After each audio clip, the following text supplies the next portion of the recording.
all have heard about the whole Russia and Ukraine situation that has been going on over the past week and even before then, like leading up to this war. And I would just like to say, me personally, where I stand, I think Russia is the villain, Russia is the aggressor, and we definitely are doing what we need to do to help Ukraine out. And hopefully, it's unlikely, but hopefully Ukraine can pull out and actually maintain being its own country because they don't want to be a part of Russia, and Russia is garbage. Vladimir Putin, piece of shit, authoritarian and fascist, and hopefully he dies soon. Hopefully. But again, it's unlikely in this world that we are doing right now. So that's my whole start of it. And I just like to say, Ukraine, I'm gonna give good hand of applause. This war could not have started off as well for Ukraine than ever. They're making Russia look like fools. Russia definitely underestimated Ukraine, and they have definitely felt it. Now, I would like to say, it's still very unlikely that Ukraine will win. However, this could be like a hopeful look to the future. Maybe they can come out and been looking like and look like they can win. I saw this up here and saw that Ukraine is actually gonna meet with Russia today, Monday, and hopefully they can actually get something straight out. Hopefully, but again, I don't trust Vladimir Putin. Vladimir Putin and Ukraine signed like a treaty, and Russia immediately broke it. So they could do the same thing again today. But who knows? Since a lot of people have been looking at Vladimir Putin, especially in Russia, how the Russia stock economy has been fucking dropping down massively. That maybe this has been too risky for him, and maybe he might pull back. But again, maybe not. Probably not, actually, because Vladimir Putin has a big baby ego, and since he already went in like balls deep in Ukraine, I think he just will want to conquer it as a whole before like leaving. So hope for the best, but prepare for the worst. That's what's going on. But there's other enemies other than Russia, other than Vladimir Putin, and those enemies are here in America. And those enemies, of course, are Republicans and conservatives. And of course, Tucker Carlson, the most famous of them, having put out a big segment that I'm going to be reacting to, and of course, just goes mask off fascist, mask off racist, mask off authoritarianism, pro Putin, because you're either helping Ukraine, or if you want to get out of this conflict, you're just pro Russia at this point. That's how I see it. So let's see Tucker Carlson. Don't have any respect for this guy, big buffoon, but he is the biggest political pundit. Let's see what he has to say. Carlson, tonight, since the day that Donald Trump became president, Democrats in Washington have told you have a patriotic duty to hate Vladimir Putin. It's not a suggestion, it's a mandate. Anything less than hatred for Putin is treason. Many Americans have obeyed this directive. They now dutifully hate Vladimir Putin. Maybe you're one of them. Hating Putin has become the central... Yeah, hate Putin. Yeah, of course you're going to hate Putin. He's authoritarian. He's fascist. He's a racist piece of shit. He's just against what America stands for. But of course, since Tucker Carlson is a fascist piece of shit, his worldview is closer to Russia's worldview than America.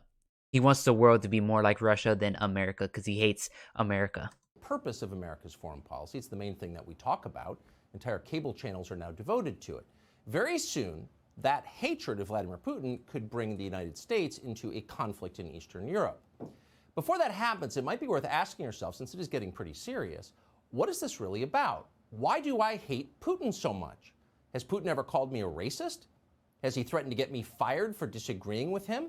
Has he shipped every middle-class job in my town to... Maybe because he's forcibly going into a city, not a city, but a country, and forcing them to be part of another country. Maybe that's bad right there. Maybe killing a lot of U.S. Reporters, or just reporters in general, is another reason to hate him. And maybe making gay people illegal in Russia. Really good reasons to hate this guy. But as you can see, he's like, this guy is not a SJW. This guy is not a liberal. This guy isn't like a leftist. So, why do we hate him? To Russia? Did he manufacture a worldwide pandemic that wrecked my business and kept me indoors for 2 years? Is he teaching my children to embrace racial discrimination? Is he making fentanyl? Is he trying to snuff out Christianity? Does he eat dogs? These are fair questions. Bruh, he's so fucking racist because he's talking about China here. If you didn't hear, he's like, if they eat dogs, like, okay, dog, of course he has to be mask off. He's super mask off here, racist, and people still don't think he's racist or think he's a bad person, and he's still the most watched person in America, and that says a lot about America. The answer to all of them is no. Vladimir Putin didn't do any of that. So why does permanent Washington hate him so much? If you've been watching the news, you know that Putin is having a border dispute with a nation called Ukraine. Now, the main thing to know about Ukraine for our purposes is that its leaders once sent millions of dollars to Joe Biden's family. Not surprisingly, Ukraine is now one of Biden's favorite countries. Biden has pledged to defend Ukraine's borders even as he opens our borders to the world. That's how it works. Invading America is called equity. Invading Ukraine is a war crime. How are they evading what? He's just talking about immigration. How's immigration invading America? What? So with every day, we move closer to some kind of conflict with Russia, a conflict that could easily spin out of control, given that the people running this have no fine motor skills. The administration assures us this has nothing at all to do with repaying Joe Biden's personal debts to Ukrainian oligarchs. Not at all. It's completely and totally unrelated. I like how he talks about Joe Biden here, and that he has to pay his debt to like Ukraine oligarchs when Trump has been known to have a lot of debt to a lot of foreign companies, and of course he probably never brought that up. So I thought it was funny. The point here is to defend democracy. Not that Ukraine is a democracy. It is not a democracy. Ukraine's president has arrested his main political opponent. He has shut down newspapers and television stations that have dared to Let's see, is that true? Is Ukraine a democracy? Let's see if he's telling the truth here. Okay, it is. It is a democracy. But of course, he said that what's his name? The president of Ukraine has been locking up his political interests. Guess what? So has Putin. Putin has done the same thing. So why do you hate Ukraine but love Putin? I don't understand. Criticize him. So in American terms, you would call Ukraine a tyranny. But Joe Biden likes Ukraine, so Putin bad, war good. How will this conflict affect you? Will it affect you quite a bit, actually. Energy prices in the United States are about to go way up, and that means that everything you buy will become much more. Joke's on you. It's already been going up, dog. It's already has been going up. Like, inflation has been so bad right now. It has already been going up because of COVID and shit. More expensive, from the food you eat to the car you drive to tickets you need to take your family on vacation this summer, assuming you can still afford vacation by then. You're about to become measurably poor. That's not a guess. Joe Biden has admitted this. On the other hand, you're going to win an important moral victory against dastardly old Vladimir Putin, who is much, much worse than Justin Trudeau, just so you know. So you can feel good about that because, let's see, come to think of it, why would you feel good about that? Maybe because we save millions of people from keeping their democracy and not falling into like authoritarian fascist regime. Maybe because of that. It seems like a pretty terrible deal for you and for the United States. Hunter Biden gets $1 million a year from Ukraine, but you can no longer afford to go out to dinner. That's not and also Ukraine can become like a really good trade partner with America, so we would win there as well. You know, maybe you got to think more about it, Tucker. Maybe since you have your millionaire boss's cock deep in your mouth, or his boot deep in your mouth, maybe just think about the working class. Think about it. Don't fake think about the working class. Actually think about them. But you won't. He won't. Bargain. So what are we missing here? What we're missing is the big picture, and that's why Joe Biden has dispatched Kamala Harris to explain that picture to us. Kamala Harris's old job was to open America's borders. She did that. Her new job is to keep Ukraine's borders closed. Kamala Harris was in Europe the other day to explain the whole thing. She began with a history lesson, letting the European peoples know about their recent past, which she assumes they've forgotten since so few of them speak English. She opened with the traditional salutation, "Listen, guys," because that's the way real historians and statespeople talk. Watch Kamala educate. I mean, listen, guys, we're talking about the potential for war in Europe. I mean, let's really take a moment to understand the significance of what we're talking about. It's been over 70 years. And through those 70 years, as I mentioned yesterday, there has been peace and security. We are talking about the real possibility of war in Europe. I don't understand what was wrong about that speech. And also, I don't like Kamala Harris, and I like his narrative pointing out that Kamala wants to open the U.S. borders, when one of the big things and one of the big reasons why I don't like her is because she went to Guatemala and like other countries and told them not to come to the United States. So, okay, nice narrative you're putting up, Tucker. Listen, guys, you may be Europeans who live in Europe, but you don't fully understand the ramifications of war in Europe. That's your problem. The thing about Europe, you've had peace and security for more than 70 years. Kamala Harris just told the Europeans that.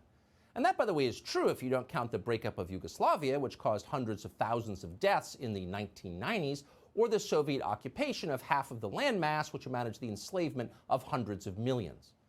But apart from that, Mrs. Lincoln, it's all been peace and security in Europe until now. Now, the Soviets were fine. Vladimir Putin is bad. What do we do about that? Kamala Harris explained that too. Watch. And the allied relationship is such that we have agreed that the deterrence effect of these sanctions is still a meaningful one, especially because, remember also, we still sincerely hope that there is a diplomatic path out of this moment. And within the context then of the fact that that window is still although it is absolutely narrowing, but within the context of a diplomatic path still being open, the deterrence effect, we believe, has merit. Got that? Take a breath and let it sink in. Here it is again. Quote, "We have agreed that the deterrence effect of these sanctions is still a meaningful one, especially because, remember also, we still What is this list? Fix America's borders. America's borders is fine. No one's invading America. Fix Ukraine. I mean, I guess. Show Putin's who's boss. Okay, crochet class.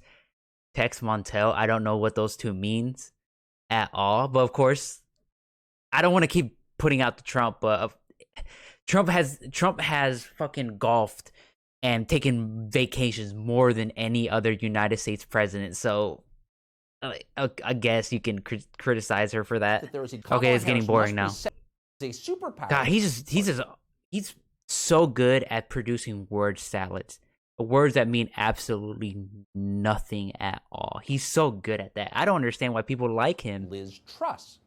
Lavrov asked Truss if her country recognized Russian sovereignty over Rostov and Voronezh, both in isolation and shame somewhere, spending his... Anyways, all right. So that was pretty much the entire situation that's going on there. And of course, Tucker Carlson is a piece of shit, garbage human being, and he is a known grifter. There's a recording out there that shows that he knows what he's doing, and he said quote, and it is a really good quote that he had said, and that quote is that whoever is going to make America worse, that's who he's voting for, and that's who he wants his people to vote for. That is literally what he said. There's a recording out there. If you want to go listen to it. And it shows that he's just a grifting piece of shit. And he's not the only one. He is not the only one. Speaking of the Diablo, Trump as well has praised Putin, because every time since Trump was in office, he has been really good friends with Putin. And I think it's really funny because if you talk to people now, people will say Joe Biden is a puppet, which he kind of is. Every president is a puppet. But then they'll talk about Trump, and they won't think that Trump is a puppet, even though he's an idiot, and Vladimir Putin is a pretty decently smart guy. And of course, Vladimir Putin has used Trump, and you can see him defending his BFF Putin here. So Putin is now saying it's independent, a large section of Ukraine. I said, how smart is that? And he's going to go in and be a peacekeeper. That's the strongest peace force. We could use that on our southern border. That's the strongest peace force I've ever seen. There were more army tanks than I've ever seen. They're going to keep peace all right. No, but think of it. Here's a guy who's very savvy. I know him very well, very, very well. And the Washington Post. Yep, he said that about a dictator taking over a democratically run government and country. But of course, you can see how a lot of people think that Trump is a fascist, is an authoritarian, because he is. Because he likes that and he loves it and he wants to rule the country just by himself. And hopefully he'll never take office again because he is a piece of shit. Now, I've been dogging on conservatives right now, but sadly, they're not the only ones. I've seen a lot of quote-unquote left-leaning people pretty much defending Russia and saying that America is not good for helping Ukraine fight against Russia. And one of those people is Hassan Abi. Hassan Abi. I like Hassan Abi, but the more and more this conflict goes on, the more and more he opens his mouth, the less and less I like him. At this very point, I think he's a proto-tanky. I think he's definitely going in that direction. I don't think he's all the way there yet, but he's definitely going in that direction. And he's talking about before the war even started, how he said he was right about the war would never, ever, ever start. And of course he was wrong. And he was so wrong, he actually changed the YouTube title to say that I was wrong about Ukraine. And he's been wrong every single step of the way with the Ukrainian war that's been going on. But there's something special about him. He is so wrong that whatever he says, the opposite would happen. And I think that's pretty funny, but also as well, Hassan has said this about the Ukrainian conflict. It makes me a little worried about the war, because what he says here, and I do kind of believe that whatever he says, the opposite will happen. But we'll play it and let me go over it. So chill out. Also, why would Russia is never going to nuke Ukraine, guys? That would kill Russia. The proximity of Ukraine to Moscow is part of the reason why they're invading Ukraine right now and want it to remain a buffer state. Why would they fucking nuke their own backyard and then end up killing themselves? Please think about that for a brief moment. If Russia is nuking anywhere, they're nuking Western Europe, okay? They're never nuking Ukraine. So chill out.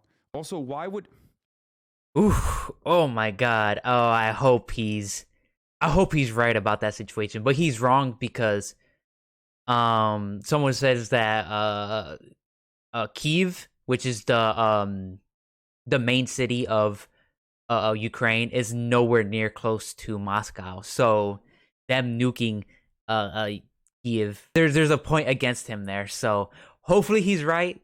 But he's been so wrong in the situation, I don't know. Just like Destiny has been saying here, like, oh shit, oh fuck, oh shit, oh no.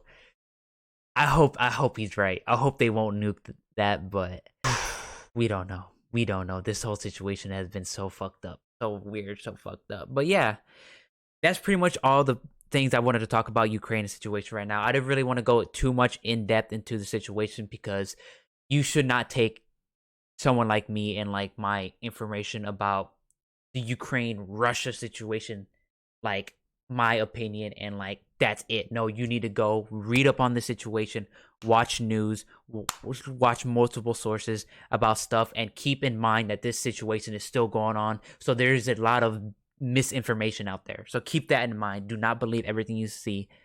But yeah, keep yourself informed about the situation. Not for me, for somebody else. Someone who has been looking into this shit way more than I have, and knows more about the geopolitics about Ukraine and Russia. But yeah, that's all I wanted to talk about. And if you liked the video, please like, subscribe, hit that notification bell, comment down below, and I really appreciate it. See ya.